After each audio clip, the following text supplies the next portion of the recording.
इंतहाई मोअज़्ज़ज़ मेहमान शफी जान साहब वज़ीर इत्तलात खैबर पख्तूनख्वा है, ज्वाइन कर रहे हैं। बहुत शुक्रगुजार हूँ आपके वक्त की। सर, पाकिस्तान तहरीक इंसाफ की जानिब से अब आज़ाद कश्मीर के इलेक्शन का बाकायदा बॉयकॉट कर दिया गया। आप लोगों ने ये क्लियर बता दिया।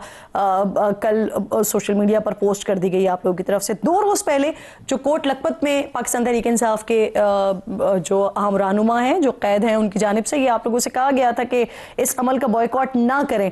इसके बाद भी ये फैसला हो गया, इसका एलामिया भी आ गया। फिर जो इसमें वजूहात सामने आई हैं, अगर वाकई ये तमाम वजूहात मौजूद है ऑन ग्राउंड, तो फिर पहले बैरिस्टर गौहर साहब ने क्यों उम्मीदवारों की जो फाइनल लिस्ट है वो शेयर की थी? क्यों इस पर वो अपीलें सुन रहे थे? सबसे पहले आपका शुक्रिया। जहां तक कश्मीर के इलेक्शन की बात है तो तहरीक इंसाफ इस आपने देखा होगा कि बाइकआउट का ऐलान कर चुकी है। इसकी 2 मेन वजूहात है जी। पहली मेन वजह तो ये थी कि इस वक्त जो कश्मीर की सूरत हाल है वो आपके सामने है। हमें नहीं लगता कि इस सूरत हाल में वहां पे इलेक्शन ही कंडक्ट हो पाएगा, क्योंकि वहां पे जो एक्शन कमेटी है वो जगह जगह इस वक्त बैठी हुई है। रावला कोर्ट की सूरत हाल भी आपके सामने होगी। इसके साथ साथ तमाम तर इलाकों में इस वक्त ये आपकी राय है या ये आप पार्टी की पॉलिसी बता रहे हैं और पार्टी की राय बता रहे हैं कि आपको लगता है कि जनरल इलेक्शन जो वहां पर होना है कश्मीर में वो ही नहीं हो पाएगा?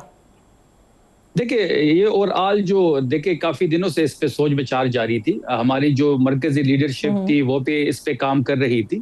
फिर जो हमारी कश्मीर की सियासी लीडरशिप है उसको बुलाया गया, उनके साथ बैठा गया और ये फिर दोनों हमारी लीडरशिप और कश्मीर की जो हमारी सियासी लीडरशिप है मिलकर ये फैसला किया गया कि इस इलेक्शन का बाइकआउट किया जाए।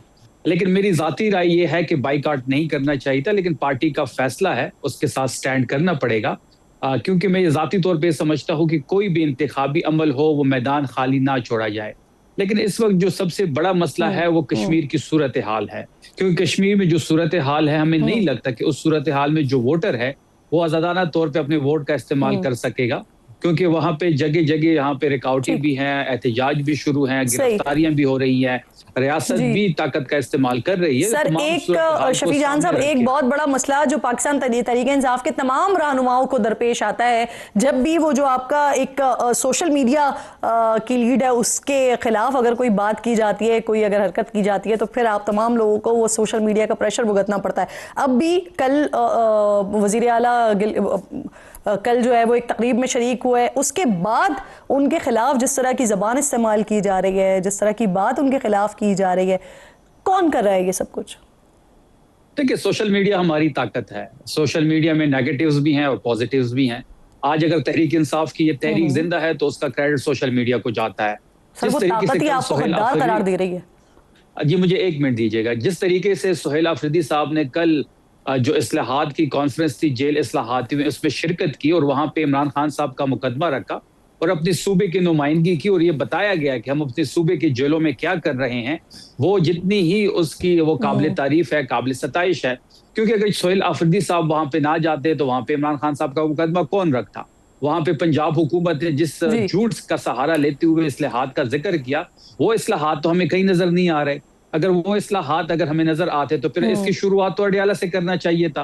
और इसके साथ साथ किरण नाज साहिबा के इस वक्त हमारे 12 कैदी जो हैं वो पंजाब की मुख्तलिफ जेलों से रिहा हो चुके हैं और 12 के 12 जो है वो शहीद हो चुके हैं, क्योंकि अंदर उनको क्या दिया गया या उस पानी में क्या मिलावट थी या अंदर जेल की सूरत हाल ही ऐसी थी कि वहां पे एक आम आदमी का सर्वाइवल मुश्किल है।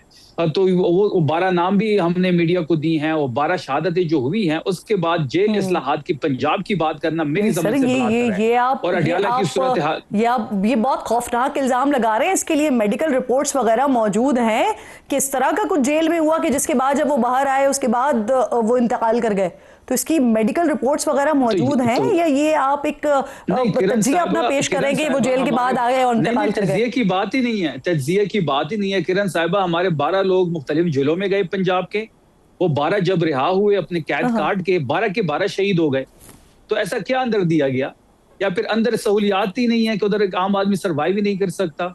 कल मरियम साहिबा ने वहां पे खड़े होकर जिस इस्लाहात का जिक्र किया, वो एक चीज भी हमें अडियाला में नजर नहीं आती। सिर्फ 12 तो नहीं है सर काफी बड़े बड़े नाम आपके जो है वो आए। अली मोहम्मद खान साहब भी थे, अली अमीन गंडापुर साहब भी थे, सैकड़ों लोग थे। लेकिन ये मैं आपको इसलिए दोबारा कह रही हूँ कि ये बड़ा इल्जाम आप लगा रहे हैं कि 12 लोग आते हैं और इंतकाल कर जाते हैं, तो आप कह रहे हैं कि वो जेल की वजह से। कोई ना कोई मेडिकल रिपोर्ट होनी चाहिए इस बात को करने के लिए। सर आज पंजाब के असेंबली के फ्लोर पे ये बात रखी गई है, हमारे एमपीए ने नाम भी बताए हैं, हमारे एमपी ने उनके कैद के टाइम भी बताया है, किस किस जेल में रहा है पंजाब के वो भी बताया गया है।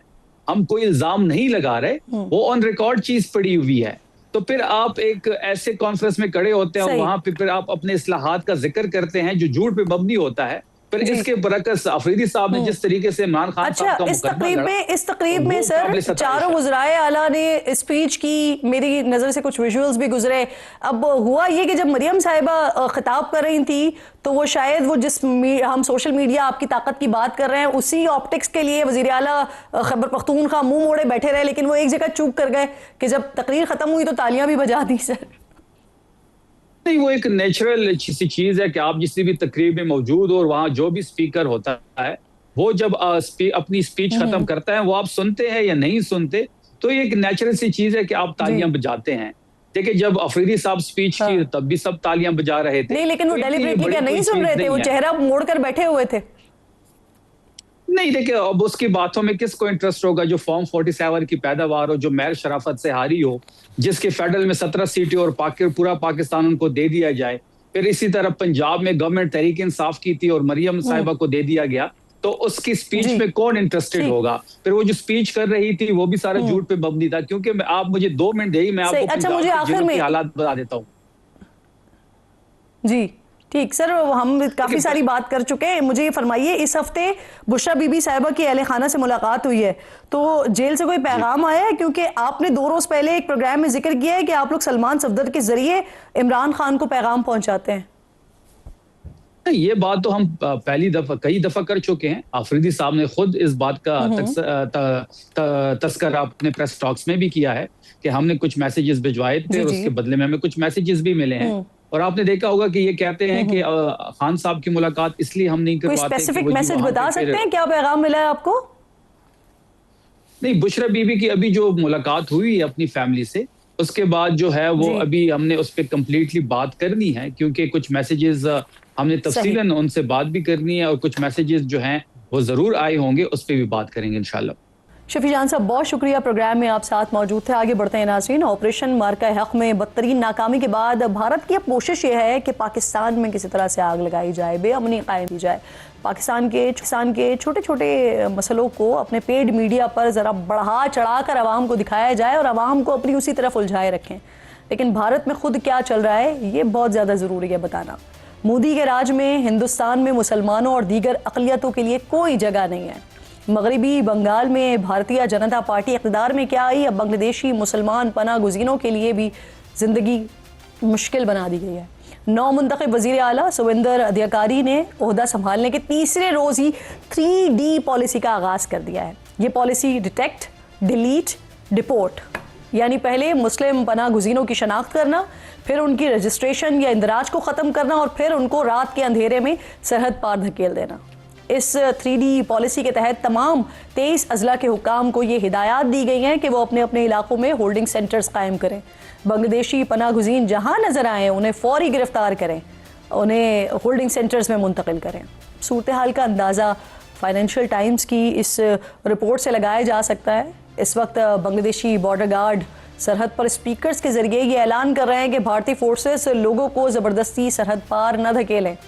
ह्यूमन राइट्स वॉच की Asia deputy director Meenakshi Ganguly ने बीजेपी का घिनौना चेहरा सामने लाते हुए बताया है कि बीजेपी सरकार इस 3D पॉलिसी की आड़ में ज़्यादातर मुसलमान ख़ानदानों को गैर कानूनी तौर पर बांग्लादेश भेज रही है या फिर उन्हें सरहद पार पर बेसहारा छोड़ रही है। यानी मसला पनाह गुज़ीनों का नहीं है बल्कि मसला मुसलमानों का है, मुसलमान पनाह गुज़ीनों का है।